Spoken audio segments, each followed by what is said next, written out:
Good morning, everyone. I'm Cricket, and we are kicking off the week with something brand new. I'm moving my SmackDown Breakdown to Monday mornings to get these notes to you while the action is still fresh.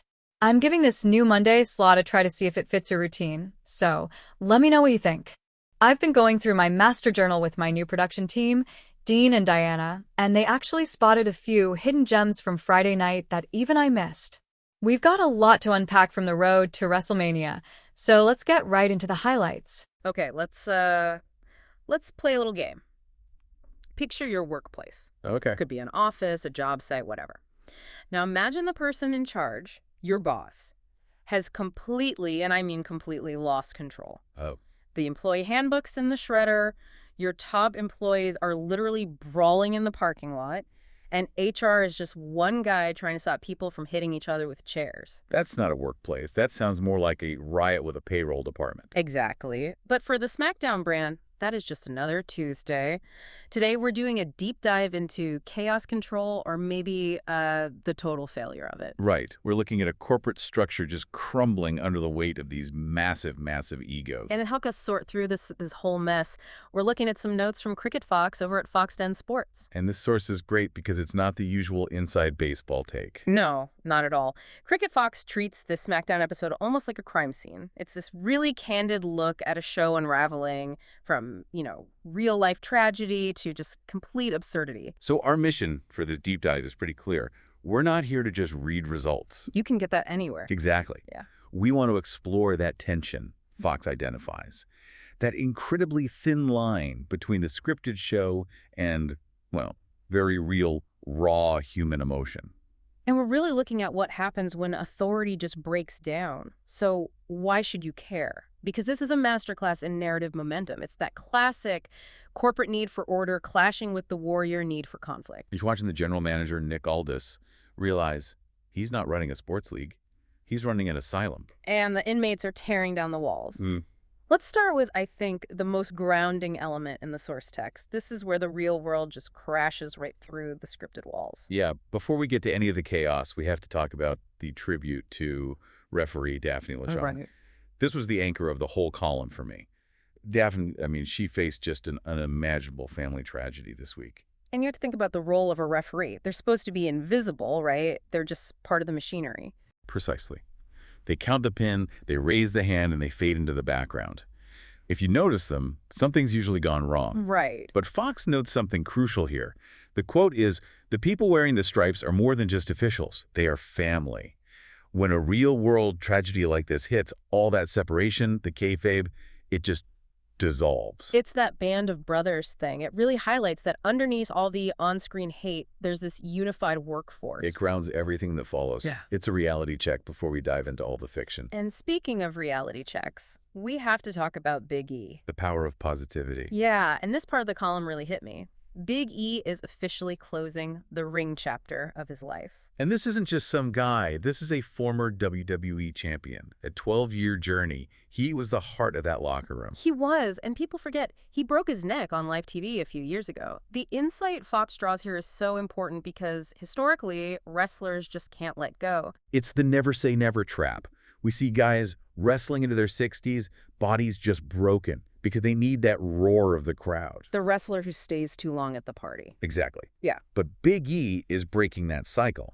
Fox's analysis is that this isn't a storyline. This is a man choosing his long-term health over the spotlight. It's a level of maturity you just don't see that often in, high-performance sports. It is. It's a decision to be celebrated. Yeah. He's choosing to be able to play with his future kids rather than risking paralysis for one more pop. So you have this very real, very emotional foundation for the show. Daphne's tragedy, Big E's retirement, and then wham! The circus.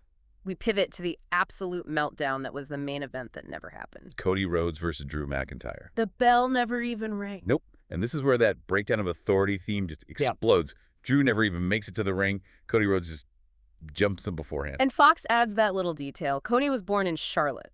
Home field advantage. The emotions are high. Usually Cody is the diplomat, the guy in the suit, right? Yeah. But here he just tapped into what Fox calls Raheem energy, pure street fight. But the aftermath is what's fascinating. It's Drew's reaction. This is a guy who calls himself a Scottish warrior. Carries a giant sword to the ring. Right, and what does he do when he gets jumped? He runs to the general manager. It's incredible. Fox calls it the coward's defense, but psychologically, it's a brilliant move. Listen to what Drew's saying. He's calling Cody a corporate fraud. He's positioning himself as the only real warrior. Which is so hypocritical, and that's the hypocrisy Cricket Fox just drills into. Drew demands that Cody and Jacob Fatu get banned from the Elimination Chamber for assault. But wait, didn't Drew attack Cody at the Royal Rumble? Exactly. It's rules for thee, but not for me. It's bureaucratic warfare. When you can't win the fist fight, you weaponize the HR department. That's it. And poor Nick Aldis is caught right in the middle. I love the visual Fox paints of him. Aldis looking like he needs a stiff drink and a long holiday. Well, can you blame him? He's got Cody Rhodes going rogue and Drew McIntyre, who Fox calls the Scottish bitch in this context, whining in his ear. That is not a flattering look for a warrior. No. And for Aldis, this is a crisis. The whole friendly neighborhood GM persona, it's dead. Yeah. He had to have security escort his top good guy, Cody, out of the building. And he dropped that ultimatum on him. Yeah. Control your emotions or I'll rethink your spot. That's a huge threat. It shows Aldis knows he's not managing athletes anymore. He's managing combatants in a war zone. And the whole show could collapse if he loses control now. So while that's all burning down, the rest of the show goes on. And there were some really interesting things happening in the title pictures. Yeah, let's talk about the women's tag team division. Io Sky and Rhea Ripley. They defended against Kiana James and Gilia. And on paper, you'd think, okay, easy night for the champs. Not at all. Yeah. The source calls it a dogfight. Kiana and Gilia were there to steal the belts. It was fast, it was chaotic. But the champs held on. They did. No title change. But the takeaway is the relentless pressure. They face Lash Legend and Nia Jax next week. There is just no rest. Having the gold just means you have a target on your back. 24/7. And speaking of targets, we had that dream match set up with Jordynne Grace and Jade Cargill. Ah, the old strange bedfellows trope. And this works because Fox notes they had a backstage brawl in Riyadh. They genuinely do not like each other. But they had to team up. Well, they collided in a match and basically had to function as a duo, and Jordynne got the pin. The key insight here is that despite the hate, they got the job done. And that's the difference, isn't it? Contrast them with Drew and Cody. Exactly. Drew and Cody let their hate ruin the main event. Jordy and Jade, they channeled it. They compartmentalized. We also saw Carmelo Hayes defend his U.S. title against The Miz. Classic veteran versus upstart. Miz made him work for it, for sure. But Hayes retained. It solidifies him. Proves he can swim in the deep end. Okay, I want to shift to what I think is the most psychological part of this whole thing. We talked about chaos control, but there's a group here engaging in what I'd call calculated chaos. You're talking about Liv Morgan. Liv Morgan. Fresh off her Royal Rumble win, she has the golden ticket. She could pick her opponent for WrestleMania right now. But she's not. She's just playing chess. Or, as Fox puts it, she might just be being annoying. But there's a strategy there. By not committing, she's hovering. She's making all the champions sweat. It's psychological warfare. By not making a choice, she keeps all the power. Smart. It disrupts everyone's focus. Now contrast that wait-and-see approach with Tiffany Stratton. Oh, Tiffany. In the Elimination Chamber qualifier. This was just brutal efficiency. She was in there with Lash Legend and Chelsea Green. And it was short work, but look at how it ended. She helps get rid of Lash Legend, who's the biggest threat. Then she immediately turns on Chelsea Green and pins her.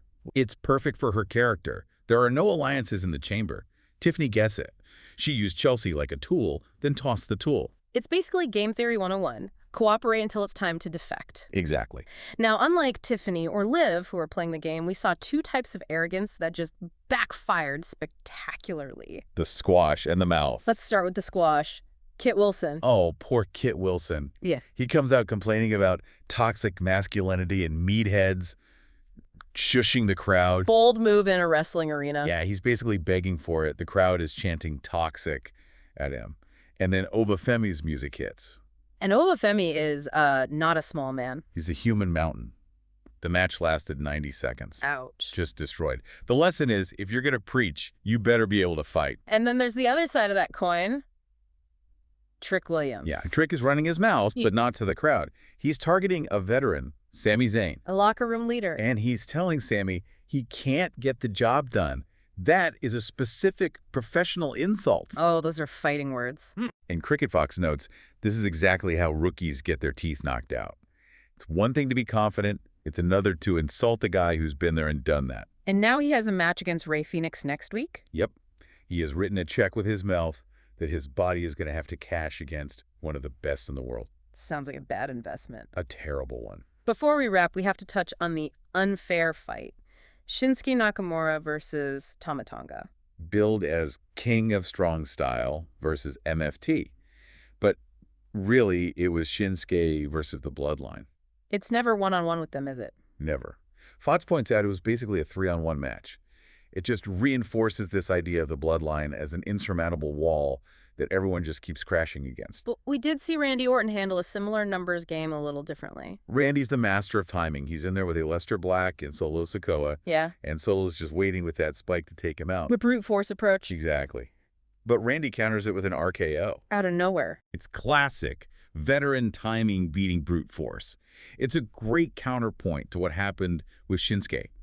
Experience can overcome the numbers sometimes. So, bringing this all back, we started with chaos control. And we're ending with, well, pretty much just chaos. The state of the union is Nick Aldis is at his limit. He's exhausted. The Elimination Chamber is looming, which is a structure designed to create chaos. Right. And the lines between who's the victim and who's the villain, especially with Drew and Cody, are just gone. It brings us to a really provocative thought. If the general manager, the ultimate authority, has lost control of the war zone, and if your most level-headed stars like Big E are just walking away for their own health, are we watching a fundamental shift in the whole power structure? That's a scary thought. Is total anarchy the new status quo? If the inmates are running the asylum, what does this show look like in a month? Can a corporate structure actually contain this level of warrior energy? It feels like the dam is breaking. It really does. Yeah. Which makes for great TV, but for the people living in it, it's a nightmare. Well, speaking of nightmares, I think that's all the time we have for this deep dive. Been a wild one. A huge thank you to the insights from Cricket Fox and Fox Den Sports. Absolutely. And to you, the listener. Next time you're in a meeting and feel like flipping a table, maybe take a breath. Yeah, don't be a Cody Rhodes or a Drew McIntyre for that matter. Control your emotions, folks. Unlike the SmackDown roster, we'll catch you on the next deep dive. Stay safe out there. And that is a wrap on our very first Monday morning breakdown. Like I said, I'm giving this new time slot a test run to see if it helps you get your week started on the right foot. So please let me know your thoughts. A big thanks to Dean and Diana for helping me dig through the notes today. We definitely caught some things that I can't wait to see play out on the road to the chamber. But the work doesn't stop here. Make sure you tune in tomorrow for our Tuesday highlights show, where we'll be wrapping up everything from Raw, NXT, and a final look at SmackDown. Until then, stay safe, keep your coffee hot, and I'll talk to you tomorrow.